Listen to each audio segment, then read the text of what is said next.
饺子导演绝对配享太妙，仅用9天，《哪吒2》就登顶咱们中国影史票房榜的冠军。那究竟他为什么能够一战封神，成为咱们国漫的天花板呢？咱们今天就来看一下这篇非常精彩的英文文章是怎么说的。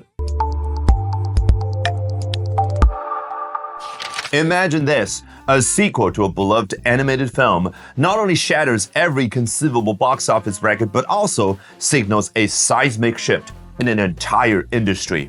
典型的美国人宏大叙事的开头，有一种纪录片的风范。开头祈使语气 ，Imagine this。观众朋友们，想象一下下面这个画面吧，那就是一个深受观众喜爱的动画电影的续集，它不仅仅打破了你能够想象到的任何一项票房纪录，而且在一个行业当中带来了山摇地动的改变。注意 ，a seismic shift。shift 我们再次快速复习一下，你摁住键盘的 shift 键，此时此刻你打的任何一个字母从小写就立刻变得大写，所以a shift。就是一次重大的改变。那么 seismic 来自于拉丁语词根，表达的是和地震相关的。所以呢，外国人就用这样的一个 a seismic shift， 代表了我们中国人表达出来更加具备视觉冲击力的，叫山摇地动一般的。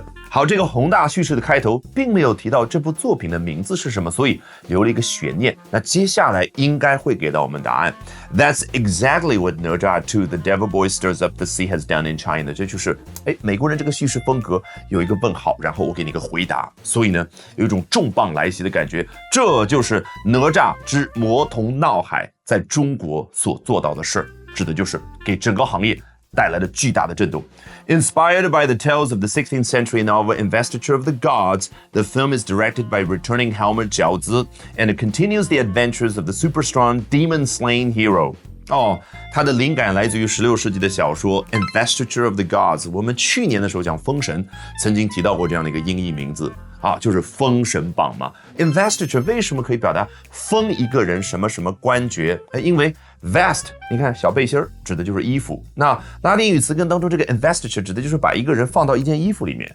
你想想黄袍加身，那么你接下来就进官升爵，所以只要把一个人放到一个衣服里面，那么就封给他某一个爵位，在这儿呢就封给那些神你是什么什么这样的一个地位了。那这部电影呢是由回归的饺子导演所指导的。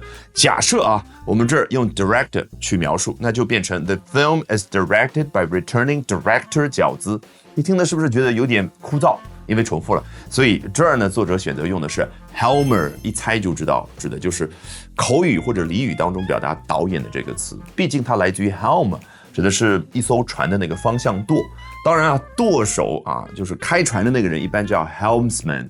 那这儿呢是抽象出来的意思，表达在操盘一个电影现场的那位导演 Helmer。那这部电影继续讲述了超强的斩魔英雄哪吒的故事。By its 9th day in theaters, 哪吒2 had surpassed the all-time Chinese box office record, dethroning the previous record holder, The Battle at Lake Changjin. 到第9天的时候，哪吒2呢就已经超越了有史以来中国票房的记录。具体来说 ，dethroning throne 指的是王位，那 dethrone 就把一个人从王位上踢出去。这儿呢，踢的不是人，踢的是此前的票房纪录保持者，那就是长津湖。注意 record holder 这样的名词，英文它特别简单，只要你能够 hold a record， 你能够保持住一个记录，那么无论是一部电影还是一个运动员，还是任何一个人任何一样东西都可以叫 record holder。那你的汽车里面有一个所谓的杯架，这中文的表达，老外觉得这个杯架能够 hold a cup， 所以这个杯架就叫 cup holder。那这种史诗级别成功背后的原因是什么呢？下一段就给到了答案。What makes 哪吒2 resonate so deeply with audiences？ 开头就发问了，什么让哪吒2能够和观众产生如此深入的共鸣呢？ It's not just the dazzling animation or action-packed sequences. It's the film's ability to balance humor, emotion, and social commentary in a way that feels both deeply Chinese and universally relatable。 还是蛮懂的它不仅仅是让人眼花缭乱的动画，以及说充满了动作戏的那些 sequences sequence 我们理解就好像1、2、3、4、5、6、7、8这样的一个顺序，但实际上你想想，这部电影它并不是一口气拍完的，更何况是一个动画制作嘛，所以你可以想象有200个不同的部分，然后把它拼凑在一块，最后形成一个作品。那每一个部分是按照一定的次序去排列的，所以当中的每个部分都可以叫 sequence， 那总体就叫 sequences。 好，不仅仅关乎于此，而更重要的是这部电影在下面这个方面所展现出来的那种能力。什么方面？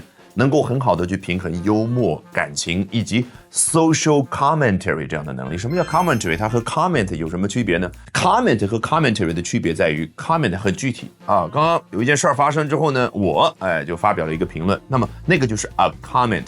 但是对于这件事的看法，全体社会有一个总体性的评论，这个就叫 social commentary。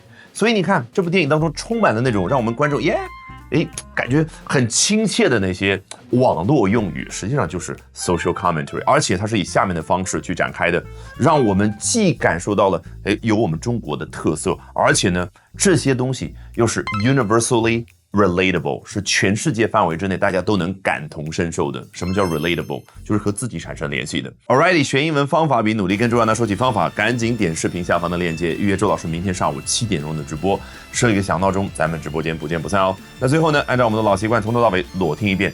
听出画面感比什么都重要。Imagine this, a sequel to a beloved animated film not only shatters every conceivable box office record, but also signals a seismic shift in an entire industry. That's exactly what Ne Zha 2, The Devil Boy Stirs Up the Sea has done in China. Inspired by the tales of the 16th century novel Investiture of the Gods, the film is directed by returning Haoma Jiaozi and continues the adventures of the super-strong demon-slaying hero. By its 9th day in theaters, Ne Zha 2 had surpassed the all-time Chinese box office record, dethroning the previous record holder, The Battle at Lake Changjing. What makes Ne Zha 2 resonate so deeply with audiences? It's not just the dazzling animation or action-packed sequences, it's the film's ability to balance humor, emotion, and social commentary in a way that feels both deeply Chinese and universally relatable.